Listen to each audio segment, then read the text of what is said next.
avant que je t'eusse formé dans les ventres de ta mère.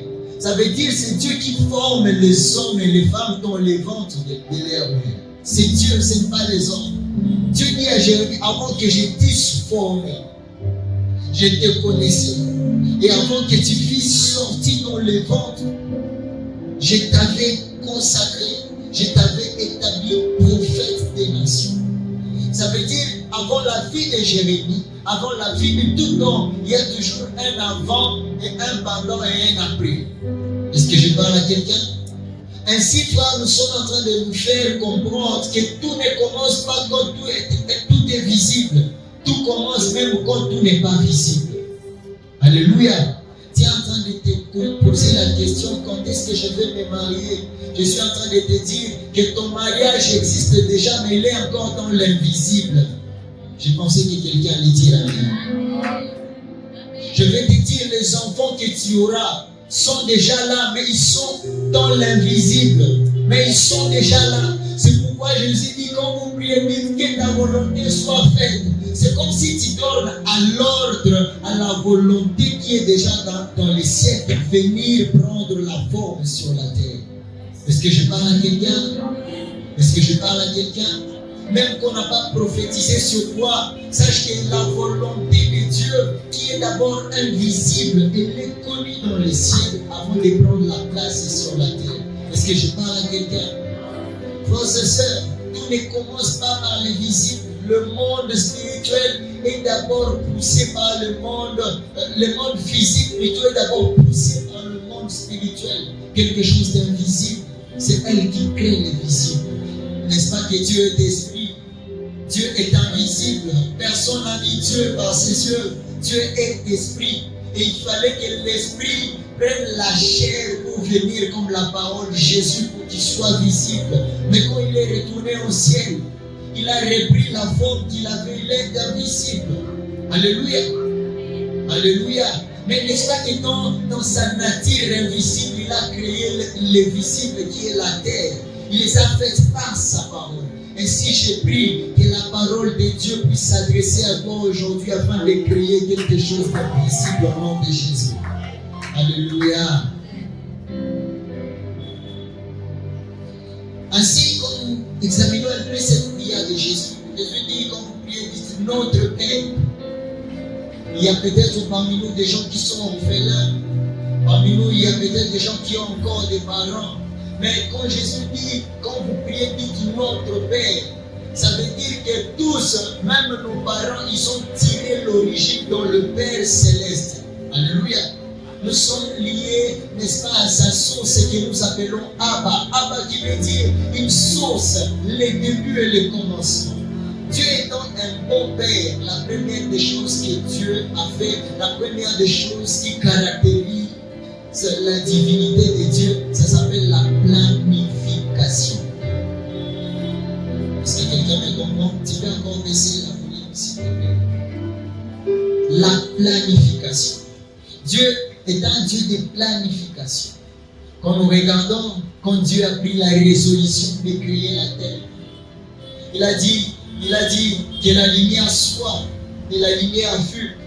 Dieu s'est rendu compte que même si je dois créer l'homme, je ne sais pas à la fin de cette semaine, mais il faut que d'abord la lumière puisse précéder les actions qui seront visibles.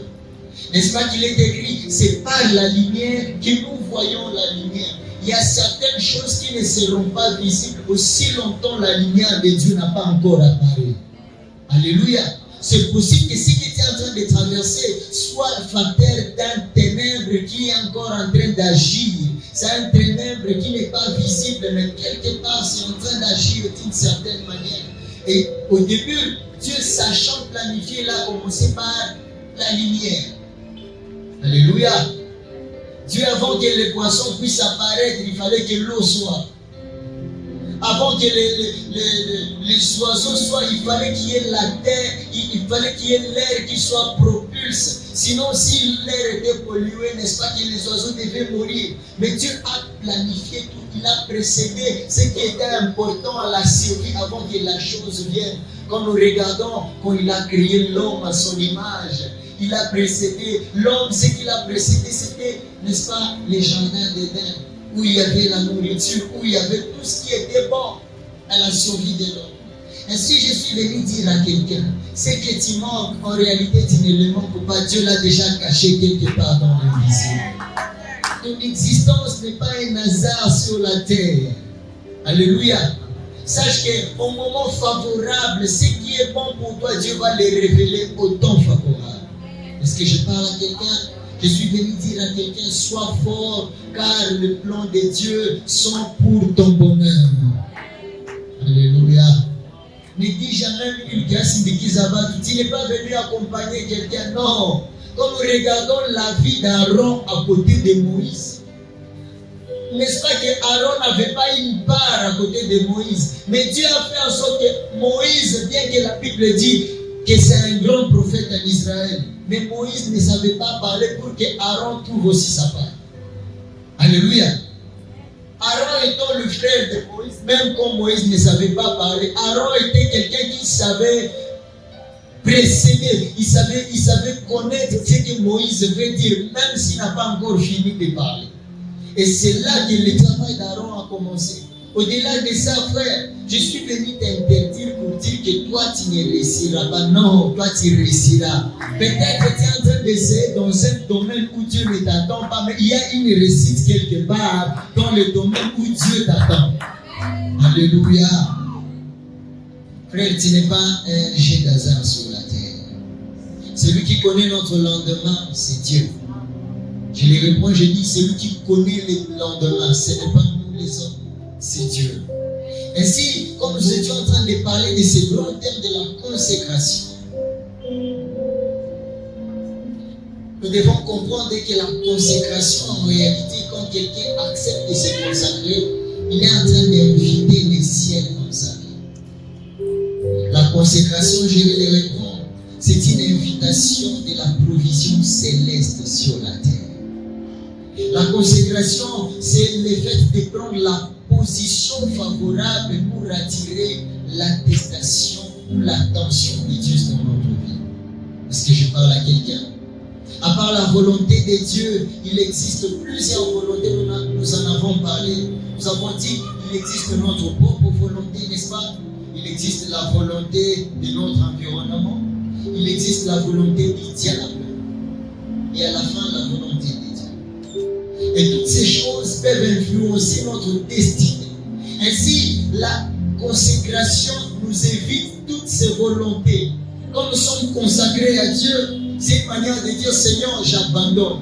Vous savez pourquoi est-ce que nous levons nos mains devant Dieu? Ce n'est pas parce que c'est une position que nous devons faire à l'église, non. Je vais expliquer à quelqu'un. Le fait pour nous de lever nos mains, c'est de dire, Seigneur, nous ne pouvons rien. Nous n'avons pas d'effort. Vous savez, nous avons tous peut-être regardé nos films. Je me pose la question, est-ce que notre armée congolaise connaît aussi ces règles? À chaque fois que vous voyez quelqu'un élever le main, il veut dire simplement que j'ai arrêté de m'affronter contre vous. Alléluia. Alléluia. Ainsi, quand nous disons nous allons lever nos mains, ce n'est pas pour demander la clémence de Dieu, non. C'est pour dire à Dieu, nous nous abandonnons, fais de nous des personnes que tu veux que nous soyons. Fais ta volonté. Est-ce que quelqu'un me comprend? Ainsi, frères et sœurs, la consécration, c'est aussi élever le main pour dire, Seigneur, je n'ai plus d'efforts. Je vais utiliser des efforts pour être ce que tu veux que je sois demain. Est-ce que quelqu'un me comprend? Ainsi, nous avons parlé de la volonté de l'homme, la volonté de l'environnement, la volonté du diable qui peut s'accomplir.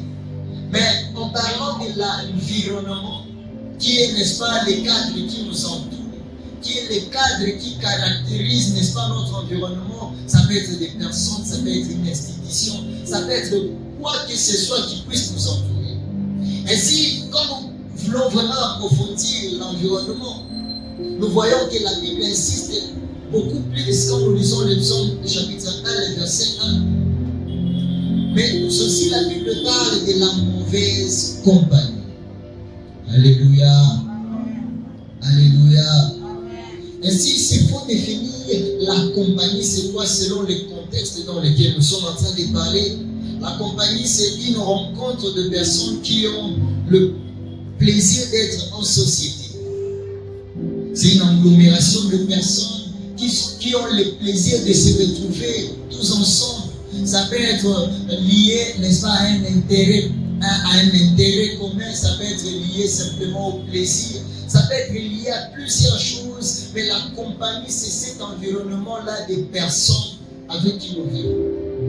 Est-ce que je parle à quelqu'un? La compagnie, c'est aussi un lien d'appartenance à un groupe ou à quelqu'un. Pas forcément à plusieurs personnes, ça peut être à une autre personne. Et c'est là joue le rôle, n'est-ce pas, de la compagnie. Mais comme nous lisons 1 Corinthiens chapitre 15, le verset 34. Le verset 33 à 34. La Bible déclare ceci: ne vous y trompez pas. Les mauvaises compagnies corrompent les bonnes mœurs. Alléluia. Vous savez, il nous est arrivé un certain temps d'avoir un petit poulailler, alors qu'on était encore TDR à l'école. Il fallait faire certaines expériences de la théorie à la pratique. Et quand on avait des poules chez nous à la maison, on se disait, bon, je vais quand même pratiquer ce que j'ai étudié à l'école. Un certain temps, nous nous sommes rendus compte que les œufs qui sont pourris, si on les mettait au milieu des œufs qui étaient encore en bonne santé, ils vont aussi pourrir. Alléluia. Cela n'est pas simplement évident dans la société où vivent les hommes, même chez les animaux. Même quand quelqu'un est malade, tout ce que nous avons vécu, n'est-ce pas, c'est virus qui a ravagé le monde, les coronavirus. Comment est-ce que simplement par la présence d'une seule personne dans la salle, d'autres personnes étaient facilement affectées? Pourquoi? Parce qu'il y avait quelque chose qui n'allait pas chez une seule personne. Ainsi, même quand nous regardons les végétations, quand une tomate se retrouve parmi plusieurs tomates en bonne santé, elle affecte aussi d'autres tomates. Est-ce que je parle à quelqu'un? Ainsi, frère, la compagnie n'est pas simplement fonction, n'est-ce pas, des humains, mais partout où il y a la mauvaise sémence. Cette mauvaise sémence affecte d'autres sémences. Ainsi, Dieu est en train de dire que lui-même prendra la charge, n'est-ce pas, de déraciner ce qui n'a pas été semé par lui. Ainsi, dans ta vie, je suis en train de prier et déclarer que ce que Dieu n'a pas semé dans ta vie soit déraciné au nom de Jésus. Alléluia. Alléluia. Frères et sœurs, quand nous lisons Proverbes chapitre 13, le verset 20, celui qui fréquente les sages devient, mais celui qui se plaît avec les insensés s'en trouve le mal. Pour dire, les gens que tu fréquentes te redonnent l'image qu'eux ont.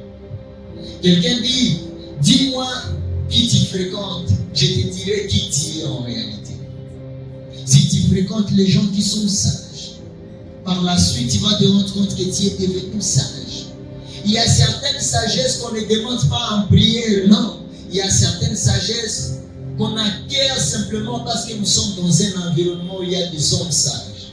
Ainsi, frères et sœurs, ce soir, je ne serai pas très long, mais je suis venu dire à quelqu'un, tu as reçu Jésus, tu as commencé à prier, tu as commencé à laisser certaines habitudes, tu n'es plus voleur, tu n'es plus impudique, tu ne bois plus l'alcool, tu n'es plus dans la médisance, dans les calomnies, tu t'es éloigné du monde, tu es en train de sanctifier tes pensées, ton esprit. Mais il y a certaines choses que tu dois laisser, les mauvaises fréquentations. Quelqu'un me pose la question, prophète, c'est quoi les fréquentations? C'est une irrégularité dans la rencontre. Frères et sœurs, il y a certains péchés qui tombent facilement parce que tu as arrêté de fréquenter des gens qui t'amenaient dans les chemins du péché. Ma soeur, vous n'avez pas tout que les copains ou à chaque fois que vous êtes ensemble, ces mains sont en train de vouloir te toucher. Maman, il y a tout. Amen. Hein? Alléluia. Amen. Il faut y couper tout. Tu connais que quand je suis avec ce garçon-là, nous tombons dans les péchés. Et souvent, quand je viens ici à l'église, la première des choses, j'ai comme l'intention de commencer à demander à Dieu pardon. Parce que bon, le samedi, le vendredi, je suis tombé. Frère, souviens-tu tout. Alléluia. Amen. Parce qu'on a sanctification à courant, snell, ça y courant, à tout faire d'aller. Tu as dit sanctifié. Tu n'as pas. Quelqu'un disait, on a zimika, on a waka. Frère, la sanctification n'est pas ça. Alléluia. Alléluia. La sanctification, c'est tous les jours. Ainsi, frères et sœurs, nos fréquentations prouvent qui nous sommes en réalité. Tu es chrétien, oui, mais la pratique de la chrétienté, c'est aussi de sortir parmi les mauvaises fréquentations. Quels sont tes amis? Je te dirai qui tu es. Quels sont tes proches? Je te dirai qui tu es devenu. Nous devenons pas la personne que nous-mêmes nous sommes formés, mais nous devenons des personnes également que nous fréquentons. Est-ce que quelqu'un me comprend? Toi, tu es une fille, tu es un frère, tu es une maman chrétienne. Cherche tout autour de toi. Fais-toi, n'est-ce pas? Fais-toi entourer par des chrétiens. Alléluia. Pas des chrétiens de nom, bien sûr. Des chrétiens pratiquants. Je me souviens un jour, c'est un papa, aujourd'hui il est à Kinshasa, alors qu'il était encore célibataire, on montait, on descendait. Alors il habitait dans une famille d'accueil pendant ce temps-là, il était en train vraiment de m'encadrer, j'ai tiré de lui un modèle. Et je me battais encore jusque-là avec un péché du mensonge. Maintenant, pourquoi te venir? Il y a des gens qui ont les mensonges ici. Donc, tu peux lui poser la question, vous voyez les questions fermées. Mais lui peut te donner la réponse ouverte dans un clin d'œil. Tu peux lui poser la question, pourquoi est-ce que tu viens de rentrer tard? Ça, c'est une question qui n'est pas vraiment, elle a toute question à mon rêve. Mais la réponse, tu vas te rendre compte qu'il y avait l'introduction, le développement et la conclusion. Et puis c'est faux. On se pose la question, vous savez, il y a des gens, à un moment, il est capable de te mentir. Tellement qu'on a ce qu'il y a dans le boulot, on a pas dans le transport. Pourtant, il t'a menti. Il y a des gens qui ont des dons comme ça. Quelqu'un connaît des gens comme ça. On est dans le pichama Makuta. Eh, de toute façon, tu as Bukalanga. Tu veux qu'on a ça? Non. Non, pas de $5. Il est son adieu canadien. Il y a des gens comme ça. Je me souviens en parlant de ces frères-là. Bon, heureusement que Dieu m'a changé. Amen. Hein? Ce frère-là, tellement qu'il était chrétien, il disait, comme Christ, je vais en faire partie. Alors un jour, c'était par accident. On a pris les propriétaires de la maison, les papas de la maison. C'est lui qui décide, les vases. Il dit aujourd'hui, c'est moi le père. Vous voyez mon père là du Kassari, qui sont vraiment autoritaires. Oh, Imasani, tu te bouilles à bouquet. Donc c'est lui qui met la loi et sur les morceaux de viande et tout. Vous voyez de tels papas. Alors les frères habitaient dans une maison comme ça. Souvent on allait là-bas et on priait. Et puis par mégarde, il a fait tomber le vase où on devait boire devant. Ce que papa aimait, ce qu'on avait donné à la dot de la première fille. Vous voyez des choses comme ça. Ah, je me souviens, le papa était venu, il a grondé sur tout le monde. Tout le monde est refusé. Alors quand il est arrivé chez Gustave, il dit, Gustave, venu, oui. Alors j'ai dit, les frères, il veut être quand même chrétien. Il a dit, papa, en tout cas, je suis désolé pour ce qui est arrivé. On a un beaucoup et tout. Je suis vraiment désolé parce que je me dis que ce sont des bêtises que les enfants ne devaient plus faire parce que tous on a grandi. Mais je me rends compte seulement que c'était par mes cas et que c'est moi qui ai poussé ça depuis cette année. Vous voyez, quand quelqu'un est sincère, un certain temps, le papa dit, non, ce petit-ci me respecte. Le fait pour lui de dire ça, ça veut dire qu'il n'a pas peur d'abord de moi, n'est-ce pas? Et puis le papa lui a dit, le papa lui croyait qu'il va dire, non, ce n'est pas moi. Et puis que l'histoire passe comme ça parce que le papa était autoritaire. Le frère a dit, sincèrement, je suis chrétien. Je dois dire la vérité, c'est moi. Moi-même, j'étais là. Moi-même, à côté de lui, j'avais déjà prévu une bombe. Alléluia. Tout le monde était étonné. Comment est-ce qu'il a avoué facilement comme ça devant papa? Et puis les papas qu'on appelle dans Chiluba, Tatu. Hein? Vous voyez ces papas-là. Ce jour-là, j'étais ému. Je dis, Seigneur, je vais voir d'abord ce qui va se passer. C'est ce jour-là que j'ai commencé à apprendre à dire la vérité. Je dis, même si on va me tuer, je vais dire la vérité. Alléluia. Frère, je vous parle de cette histoire parce que ce frère il m'a influencé d'une bonne manière. Alléluia. Puis tout le monde va étudier. Je ne cite personne et l'Esprit de Dieu, pardon, ne me parle pas. Il y a des gens ici, ils sont étudiants. Quand papa demande, cette année, vous allez payer combien? Il connaît la vérité, 240. Mais dit, papa, il m'a dit, on a trouvé, je sais pas, il m'a dit, déjà, chapata, nombre-moi, et puis si, il n'a même pas, parce que souvent, n'est-ce pas, on donne la liste, n'est-ce pas? Il ne connaît pas la liste. Mais Villa de Kalanga, papa, si papa n'a dit, non, quand tu n'as pas $200. Pourtant, les $200, c'est plus de la moitié. Frère, panakwambia kumasomo $217, unasema 400. Même le diable est étonné. Il dit, moi je suis le père du mensonge, c'est moi le père du mensonge. Mais oui, il faut sauver pour ça. Je vous dis. Alléluia. Même le diable est étonné. La Bible dit que le diable est le... Alléluia. Il y a certains frères et sœurs, je vous dis ces petites choses. Pourquoi? Parce que les basiques de la vie chrétienne, ce n'est pas fondé sur les rémas, les logos, les révélations des églises. Non, frère, à tout état, dans ma révélation des églises, ce sont des petites choses comme ça. Parce que quand nous recevons Jésus, on nous dit péché c'est mauvais. Et j'en reviens pourquoi? Parce que nous avons intérêt à réécouter ces choses. J'ai toujours dit dans mes prédications, Jésus revient demain. Jésus, il revient le jour où on s'y attend le monde. Et l'église, ne venez pas à l'église pour seulement prier. Venez aussi à l'église pour changer de cœur afin de rencontrer les dieux pour qui vous avez beaucoup gêné, vous avez prié, vous avez monté. Les rencontrer au ciel. Alléluia. Frères et sœurs, les fréquentations. Venant sur la terre, Dieu avait déjà tout prévu dans les cieux. Ainsi, quand nous sommes venus sur la terre, nous sommes venus innocemment avec les seuls péchés d'Adam, les premiers péchés.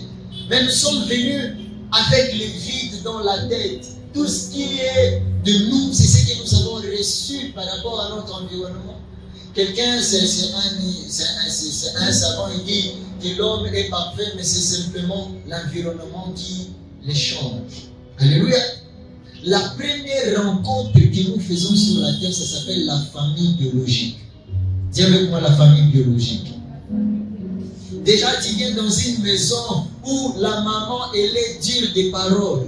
La maman, elle est capable de maudire un enfant. La maman est capable de dire, ouais, il y a un qui doit être. Pourtant, frères et sœurs, ces choses-là ont des répercussions. Il y a certaines choses que nous sommes en train d'acquérir. Pourquoi? Parce que nous sommes venus dans une certaine famille. Et le premier centre d'accueil sur la terre, ça s'appelle la famille. Alléluia. La maison où nous avons grandi. Il y a des gens aujourd'hui qui ont difficile à prier dans leur chambre. Pourquoi? Parce qu'un certain temps, ses frères et ses sœurs s'ingérient de 19h à 22h. Il dit, oui, nous, parce que nous sommes les Aoba. Il y a des familles comme ça. Alléluia. Il y a des familles où on n'a pas appris l'ordre. Même quand on dit chacun va prier dans sa chambre, toi-même quand tu penses, tu repenses un peu à ta chambre, tu dis, est-ce qu'un ange peut entrer dans ma chambre? Parce que, au fait, l'ordre n'a pas été appris à la base. Hein? Comme on dit les souvent que nous avons chambré, que tout le monde est dans la chumbu, on a la chumbu ya bugali makoko de le kitana. Comme on a dit, oh, il y a ça. Alléluia. En fait, il y a certaines choses qui s'apprennent, c'est dans la famille. Alléluia. Certaines choses, cette image-là me revient vraiment dans la tête. Pourquoi? Parce qu'en fait, la personne n'a pas eu une maman pour dire ça ici, on ne met pas ici, on doit faire ceci. Et ça là, un parent, on lui juge par rapport à l'éducation qu'il a donnée à ses enfants. La première des choses qui nous accueille sur la terre, c'est la maison, la famille. La deuxième des choses, c'est l'école, l'éducation. La troisième des choses, on peut parler de l'église, de la famille, la croyance et tout et tout. Mais aussi, il y a un certain temps, certains lieux qui nous accueillent, ça s'appelle les amis. Alléluia. Ça s'appelle les amis. Mais quand la Bible parle des amis, frères, c'est toute une leçon, je ne saurais pas en parler. Frères et sœurs, quels sont tes amis? Aujourd'hui, je suis en train d'insister à ça pour que Léo, oui, vous savez, Fulani, ait un conflit, mais à partir de Léo, bien en Fulani, on a gardé ma distance. Alléluia. Frères et sœurs, il y a des amis qui ne sont pas forcément être appelés des amis. Ce sont des connaissances et puis qui doivent être lointains. Est-ce que je parle à quelqu'un? Je ne dis pas que Dieu ça pourquoi rancunier, non, ce n'est pas ce que je suis en train de parler. Je suis en train de dire des amis de fréquentation. Toi, tu es un chrétien, tu veux être un modèle, mais tes amis sont des fumeurs de chambre. Frères et sœurs, un certain temps, tu vas aussi fumer. En parlant de chambre, je vais quand même vous faire rire. Moi-même, ça me fait rire quand je pense à ça. Un jour, j'étais en 6e secondaire, 5e, 6e. Alors, j'étais avec mes amis, mes collègues, on était à l'école. Et puis, un certain temps, à l'école, les professeurs ne viennent plus, peut-être ils sont en grève, tout ça. Et nous, on se disait, bon, c'est une bonne occasion de sauter les murs et puis aller se balader. Alors, je ne savais pas, parce que j'étais le chef de classe, je ne savais pas que parmi mes amis, il y avait ceux qui fumaient les chambres. Et puis ils m'ont dit, ah, chef, accompagne-nous ici quelque part dans cette petite maisonnette. Ils sont partis, bam, on est en train quand même de parler, tout ça. La porte, en fait, la porte de la maisonnette était petite comme ça. Pour y entrer, il fallait s'approprier, n'est-ce pas? Alors les premiers entraient, les deuxièmes, alors. Je vois simplement, en entrant, je vois seulement, on fait seulement, Nawe Kamata. Ça veut dire que c'est une maison où on prend les chambres. Alléluia. Alors les premiers ont commencé, les deuxièmes, quand on me donne, je dis, ah. Bon, j'écoute un peu, on me dit, non, tu n'as rien fait, ça c'est rien. Vous savez, il y a des gens qui t'induisent dans les rêves pour te dire, bon, c'est rien, hein. C'est rien, et c'est comme ça que j'ai pris les chambres pour la première fois dans ma vie. On me disait, bon, les chambres, c'est rien, c'est bon, c'est rien. Moi aussi, j'ai fait la même chose. Alors, ce qui est rigolo dans cette histoire est que quand nous sommes sortis, n'est-ce pas que la porte est là-bas? Le premier est sorti, le deuxième est sorti. Le premier, en voulant sortir, il s'est cogné d'abord à la tête. Le deuxième, il s'est cogné aussi à la tête. J'ai dit, ah, moi je ne peux pas me cogner à la tête. Je me suis accroupi encore plus que eux-mêmes. Alors, étant dehors, il fallait que je me lève. Mais j'ai oublié de me lever. Imaginez-vous, je suis parti à l'école avec la même position. Les gens, je suis sorti, je suis parti à la maison avec la même position, croyant que la porte est encore là.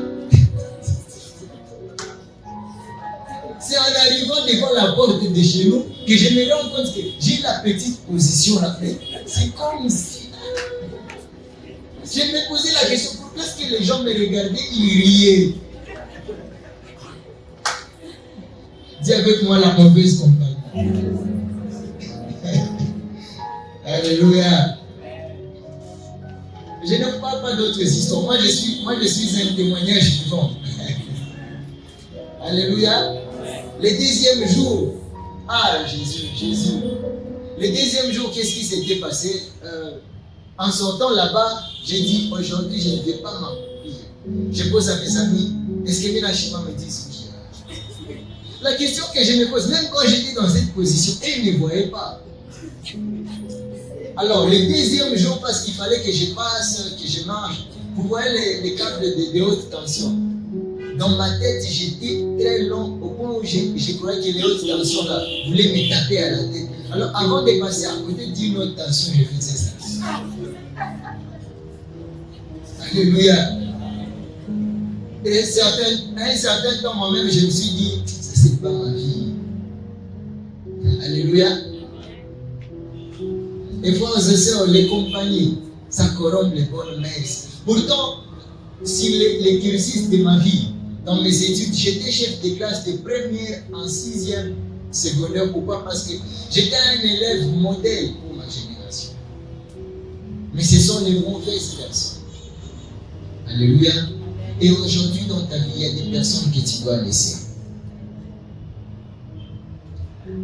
La deuxième des choses qui nous transforme sur la terre, ça s'appelle les circonstances. Peut-être ça peut être les personnes que tu as perdues, peut-être ça peut être des événements qui se sont passés et qui ont troublé tes pensées, qui t'ont amené à prendre des mauvaises décisions. Mais je prie que Dieu te guérisse de tout ce que tu as traversé au nom de Jésus. Alléluia. C'est parce que je parle de fréquentation, parce que les fréquentations peuvent nous dérouter de la voie de Dieu. Les mauvaises fréquentations peuvent, n'est-ce pas, nous dérouter sur la volonté que Dieu a prise. Nous pouvons ici prier tout, Seigneur, ta volonté, mais quand tu rentres là-bas, tu pars là où le péché est disponible au travers d'une personne. Frère, la prière ne sert à rien si nous ne prenons pas la décision de changer d'environnement. Alléluia. Tout dépend de la décision. Je me souviens quand j'ai donné ma vie à Jésus, j'ai laissé tous les amis, je les ai laissés. Le seul ami que je suis resté, c'était ma Bible et le berger Samba. Si le berger n'est pas disponible, je rentre chez lui. S'il est disponible pour me recevoir, je parle avec lui. Un certain temps, un jour, je me souviens, il reçoit quelqu'un, la personne est en train de mentir au berger concernant les frais académiques, tout ça parce que le berger devait lui payer les études. Dieu me dit au berger que c'est faux. J'ai dit à papa, il est en train de te mentir. Pourquoi? Parce que j'avais du temps avec lui. Un certain temps, frères et sœurs, je me souviens que tous mes amis, je les ai évangélisés. Ce qui a fait que le prophète Isha aujourd'hui, il est prophète, il est berger, il est pasteur. C'est moi qui l'ai amené à Jésus. Parce qu'il était mon ami. Aujourd'hui, il est prophète Isha. C'est parce que j'ai entendu Dieu me disant, il faut que tu travailles. Alléluia. Est-ce que tu peux influencer là où tu es? Il y a aussi quelque chose, c'est une parenthèse que je vais fermer. Il y a aussi certaines personnes qu'il faut éviter. Des personnes où je vais parler des pères, des personnes que nous appelons les références, qu'il faut éviter. Est-ce que vous savez que si quelqu'un qui t'appelle père spirituel, s'il a la semence de l'impudicité, toi tu ne vas pas les rater? Est-ce que je parle à quelqu'un? Est-ce que tu as une parapluie avec toi, mais quelque part c'est troué, sache que tu seras mouillé.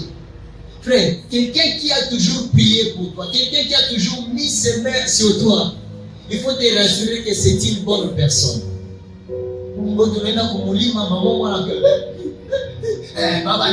Papa, maman, tu viens mettre n'accepte jamais que tout le monde mette sa main sur ta tête. Ta tête, c'est une grande porte. Je n'ai pas le temps de tout vous expliquer, mais certaines influences du monde spirituel ont eu des répercussions sur nous. Pourquoi? Parce que la couverture a été mauvaise. On a accepté de les laisser aller dans n'importe quelle situation dans notre environnement. Est-ce que je parle à quelqu'un? Tu peux avoir quelqu'un comme un modèle, comme un mentor, mais s'il faut parler d'un père spirituel, il il faut te rassurer que c'est une bonne personne. Un père spirituel, je sais que c'est vraiment une grande leçon. On parle d'un père spirituel, on fait allusion à quelqu'un qui prie pour toi. Quelqu'un qui veille à ta vie spirituelle. Quelqu'un qui te nourrit, pas simplement par la parole, mais qui te communique l'esprit qu'il a. N'est-ce pas que j'ai toujours dit, derrière chaque parole, il y a un esprit? Ainsi, ce qu'il doit te dire, ça doit être sanctifié par le Saint-Esprit. Ce qu'il doit te communiquer ne doit pas être négatif. Il y a des gens qui ont ouvert des portes aux démons. Pourquoi? Parce qu'ils ont laissé aller entrer dans leur vie au travers de quelqu'un. Alléluia. Tu connais que tu es une sœur, mais les gens qui viennent te faire la cour souvent sont des maris d'autrui. Prie pour ta vie. Est-ce que je parle à quelqu'un? Prie pour ta vie. Comment est maman qui tu n'as pas ou si augmenté à ta 20 fois pour nous, prie pour ta vie. C'est tout à fait anormal. Oh, mais ma maman, ma femme mariée, je me rends qui m'a si frère, aïko beauté ni ma peuple. C'est une porte. Ou si j'ai tapé mon baffe. Est-ce que je parle à quelqu'un? Est-ce que je parle à quelqu'un? Les mauvaises fréquentations. Si tu es parmi nous et que tu es dans une relation où tu sens que c'est le péché qui t'a toujours attendu. Oh, j'ai un copain, j'ai un petit ami, j'ai une fiancée. Mais à chaque fois que vous êtes avec elle, vous péchez. Coupe cette relation. Un homme qui doit te prendre en mariage doit apprendre à respecter ton corps. Une femme qui t'aime et qui veut vivre avec toi, elle va te respecter. Alléluia. Est-ce que je parle à quelqu'un? Garde-toi pur, la consécration, elle est en train de t'appeler. Comment on a voulu la prophétiser à Babadada?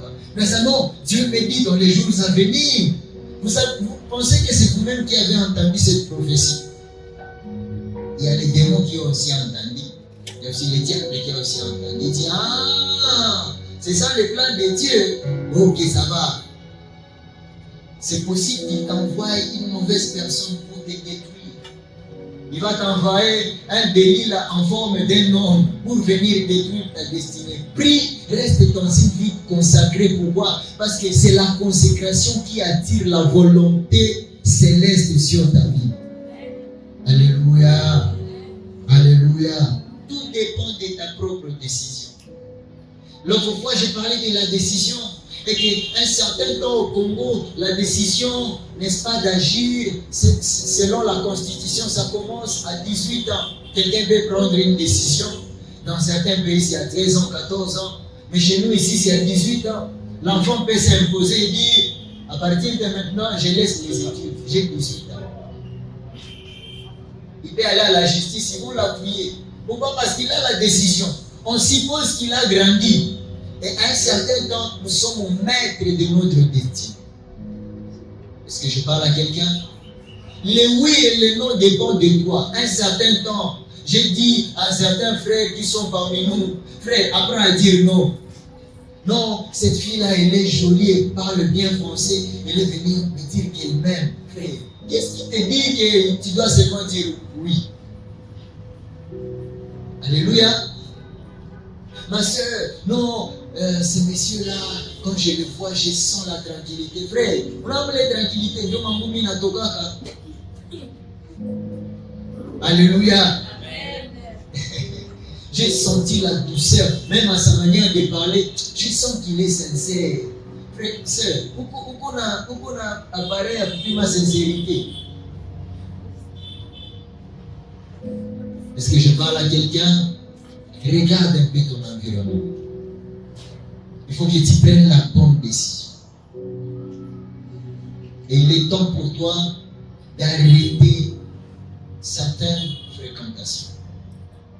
Il y a aussi la dernière des choses que je voudrais dire. Ça s'appelle les comparaisons. Alléluia. Ne te compare jamais à une autre personne. Il y a des gens aujourd'hui qui ne vivent pas leur propre vie. Ils sont en train de vivre une vie qui n'a jamais existé. Pourquoi? Parce que le frère Romial met les lunettes, moi aussi je vais mettre les lunettes. Bon, qu'est-ce qui te dit que tes yeux à toi sont malades ou ne sont pas malades? Lui peut-être ce n'est pas pour les staffs, lui ce sont les yeux. Mais parce qu'il a mis, moi aussi je veux mettre. Non parce qu'il a dit, voilà, grand super, Nami d'apiganisha, peu importe le moyen. Frère, ça ce n'est pas ta vie. J'ai toujours dit aux frères et aux sœurs, contente-toi de ce que Dieu te donne et travaille pour avoir plus par tes propres efforts. Si tu aimes la chose, ne te bats pas pour que les gens sentent. Moi, j'ai cessé de vivre pour que les gens me voient. Moi, là, j'ai cessé de vivre. Parce que je me dis, ce n'est pas sur la volonté de Dieu. Alléluia. Si Dieu ne le permet pas, moi, je n'accepte pas non plus. Si Dieu n'accepte pas, moi aussi, je n'accepte pas. Si Dieu agrée, je marche sur son chemin. Ce qui attire, n'est-ce pas, les ennuis dans la vie des chrétiens, de plusieurs personnes, ce sont les fréquentations. La deuxième des choses, ce sont les envies. À un moment, quand on dit dans un cadre, quelqu'un dit non, fréquente les boss, toi aussi tu seras boss. Si toi, par exemple, de toi, tu n'es pas pauvre, mais tu es quand même dans la classe moyenne. Ce n'est pas parce que tu es avec Bill Gates que tu deviens aussi millionnaire, milliardaire. Non. Lui, il va rester parce que c'est lié à sa destinée. Même quand tu es avec lui, si par exemple il achetait un avion et que toi tu as l'argent simplement pour acheter un vélo, contente-toi du vélo, qu'on ne se moque pas de toi. Contente-toi de ça. Alléluia. S'il te donne gloire à Dieu, s'il ne te donne pas gloire à Dieu. Si tu sens aussi qu'à chaque fois que tu es avec eux, tu sens qu'il y a comme un feu dans ton cœur, tu veux aussi frère, éloigne, même si ce sont des millionnaires, éloigne-toi d'eux. Est-ce que je parle à quelqu'un? Je me souviens, un certain temps, j'ai eu à faire un voyage dans ma vie et j'avais quelqu'un de beaucoup d'argent qui était comme parmi mes parents. Alors qu'on était vraiment en train de tisser une bonne relation avec lui, facilement il pouvait te dire non, prends l'argent des transports, tu ouvres comme ça, tu vois ce papa-là qui a la calvitie ici, seulement pour les transports. Et pendant ce temps-là, il avait beaucoup de projets pour moi. C'est pendant le temps que Dieu m'a dit quitte cette ville. Je dis Seigneur, est-ce que tu peux me faire ça? Ça fait beaucoup de temps où personne ne me donne ces francs-là, les $100 pour les transports. Mais d'un coup, Dieu te dit maintenant c'est le temps de quitter. Je me souviens, j'ai fait encore 1 mois dans cette ville parce que je disais Seigneur, je vais encore t'écouter. Jusqu'à ce que Dieu m'a parlé en songe, il a envoyé des messagers, des prophètes. J'étais censé quitter. Parce que je me disais, hein, ces francs-là ici vont me tuer. Si ce n'est pas la volonté de Dieu. Alléluia. Il y a certains bonheurs qu'on doit refuser parce que ce n'est pas dans la volonté de Dieu. Est-ce que je parle à quelqu'un? Il y a la dernière phase de la vie de quelqu'un dans sa transformation qu'on appelle la phase des non-retour. Vous savez c'est quoi? Les non-retours, c'est la phase où il nous est vraiment arrivé un certain temps d'aller évangéliser dans les quartiers, un peu répider des Poulouna, tout ça, comme Biréré, comme je ne sais pas où. Et tu vas vers quelqu'un, tu veux évangéliser, tu regardes son visage, tu te dis, celui-ci, est-ce qu'il peut même écouter ce que je suis en train de dire? Maintenant, quand il me voit avec la Bible, il dit, pasteur, viens nous dire, pasteur. Je me rends compte que, en fait, il n'est pas encore sur la phase de non-retour. Il comprend qu'un changement peut venir de la Bible qu'il porte. Celui-là peut être encore évangélisable, si on peut le dire. Il y a des gens parmi nous qui ont pris des décisions et qui sont en train de dire aussi longtemps je n'ai pas encore fait cette chose ici. Je ne me sens pas satisfait. Il y a des gens qui ont pris des résolutions pour se suicider. Pourtant ça là, c'est la phase non-retour. Mais je suis venu dire à quelqu'un, ne désespère pas car c'est encore possible. N'arrive pas à la phase du non-retour. Parce que Dieu, le fait pour toi de te donner les souffles, sache qu'il y a encore de l'espoir. Dieu ne t'a pas encore oublié. Frère, le souffle, ce n'est pas venu du monde. Quand Dieu créait Adam, la Bible dit que Dieu a soufflé dans ses narines. Le souffle est venu du Dieu créateur lui-même. Un certain temps, je me dis, si Dieu est esprit, ça veut dire que c'est l'esprit qui est entré dans les narines de l'homme pour vivre. Normalement, ce qui peut communiquer le souffle doit être physique. Ça veut dire qu'en nous, il y a un Dieu qui s'appelle le souffle et qui peut encore agir autant que nous sommes en train de vivre. Est-ce que je parle à quelqu'un? Ne désespère pas. Ne désespère pas. Maman, vous allez bien? Combien? Combien? Un peu bien. Tu dois prier pour ton mari. Hein? Tu dois vraiment prier pour ton mari. Comment nous devons prier pour ton mari? Ça va? Hein? Parce que je vois qu'il n'est pas à Goma. Hein? Il n'est pas à Goma. Et puis, là où il y a l'insécurité. Là où il est, ça ne va pas. Nous devons prier. Hein? Ça fait un moment qu'il a voyagé. Hein?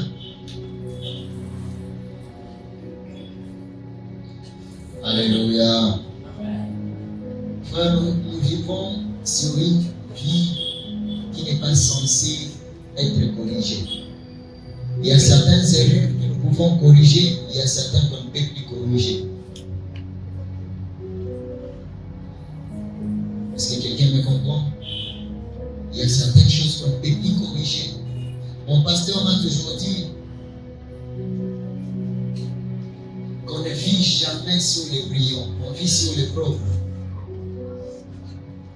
Toute décision que tu dois prendre, il y a des paroles que tu dois dire, rassure-toi que c'est sur les pauvres.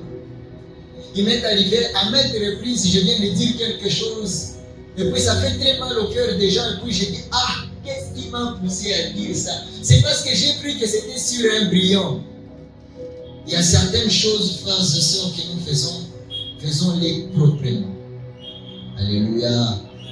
Tu veux voyager, tu veux parler, tu veux fréquenter quelqu'un, rassure-toi que tu fais cette chose-là pendant le temps où tu as aussi passé des temps de prière pour prendre la résolution.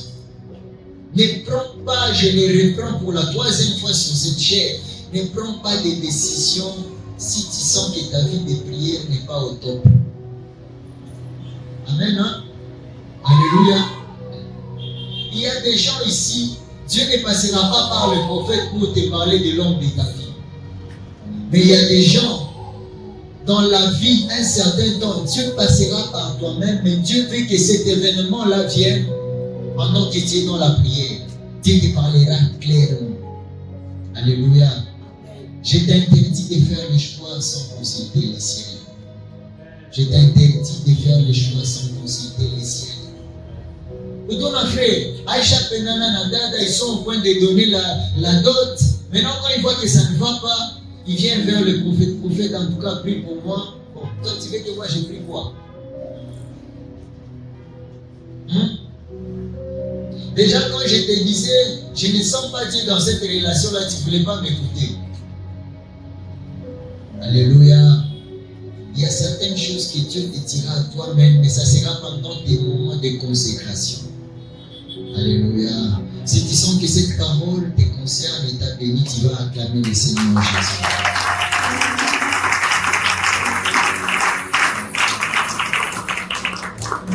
Alors nous allons nous lever. Nous allons nous lever, nous allons prier. Chacun de nous va élever sa voix. Il va demander l'aide et la volonté de Dieu dans sa vie. Nous allons faire la même prière que Jésus nous a appris à faire. Que ta volonté soit faite dans ma vie comme au ciel. Déjà, comme Dieu t'a connu déjà au ciel, ça veut dire et le lendemain est déjà connu au ciel. Et Dieu nous donne l'ordre de dire, quand vous priez, dites, qu'est ta volonté? Donne l'ordre à la volonté céleste de descendre sur la terre. Est-ce que tu peux déjà commencer à prier? Ordonne que la volonté céleste descende dans ta vie. Ordonne que ta volonté soit faite sur comme au ciel. Que ta volonté soit faite sur la terre comme au ciel. C'est un ordre que tu donnes à la volonté qui est connue déjà dans les ciels. Est-ce que tu peux prier? Dis à Dieu, Seigneur, toi tu connais mon mari, tu connais ma femme dans les ciels, dans l'éternité. Moi-même je ne le connais pas, mais tu le connais, tu le vois. Que ta volonté soit faite sur la terre comme au ciel. Demande la volonté de Dieu. Ordonne la volonté de Dieu dans ta vie, dans tes affaires, dans ta famille, dans ton ministère, dans tes business, dans la vie futile qui est sombre et que tu ne maîtrises pas encore. Demande la volonté de Dieu. Demande la volonté de Dieu sur la santé des membres de ta famille. Demande la volonté de Dieu sur la santé des membres de ta famille. Demande la volonté de Dieu.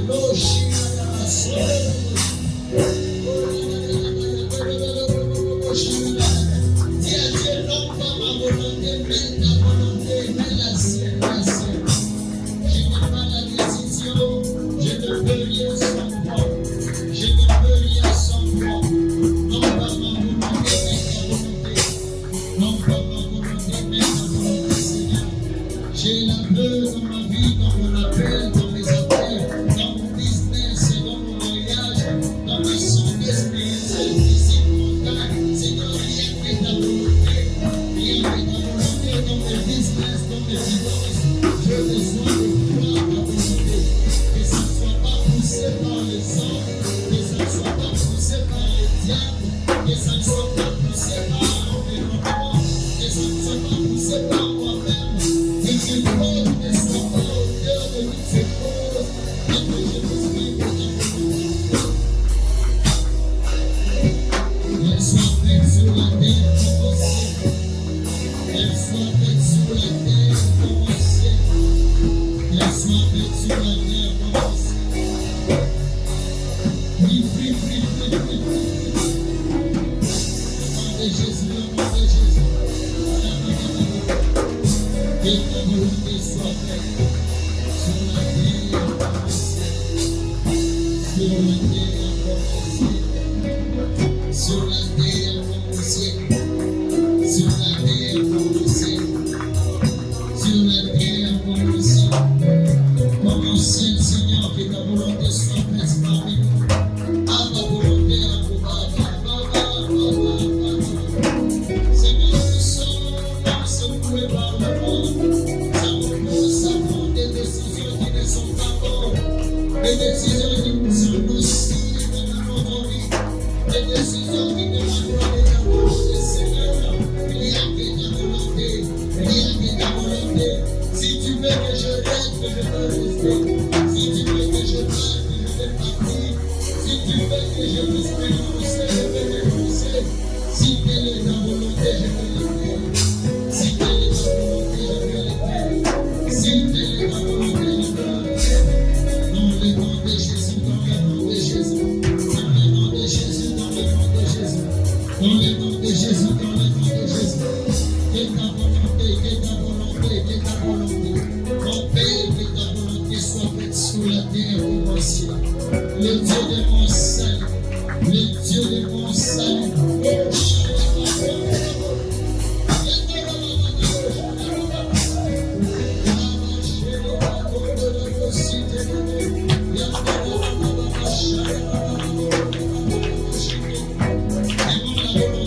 Je vais te voir prier.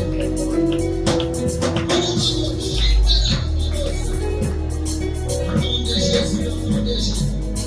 Au nom de Jésus, au nom de Jésus. Au nom de Jésus, au nom de Jésus. Demande la volonté de Dieu, la volonté de Dieu. Oh là là là là là là. Oh là là là là là là.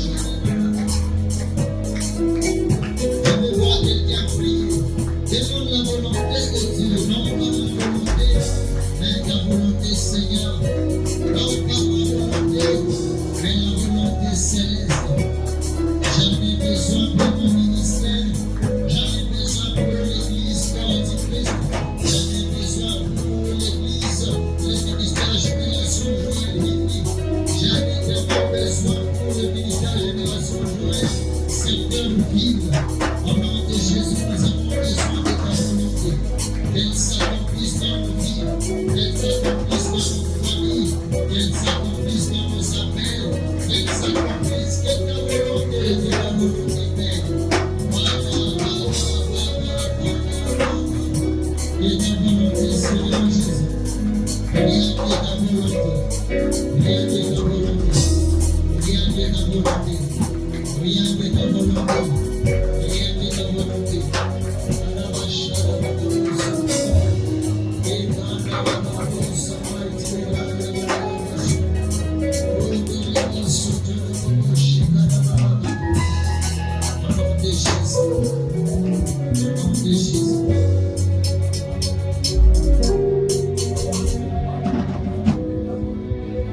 Seigneur, accorde-nous la grâce de vivre ta volonté.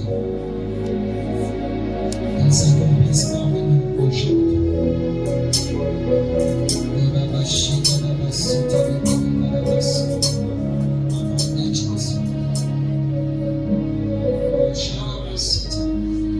Au nom de Jésus, Amen.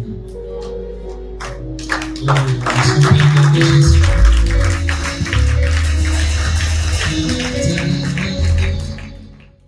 Nayemba ngolo namona lulenge nyonso ponunga. Nayemba ngolo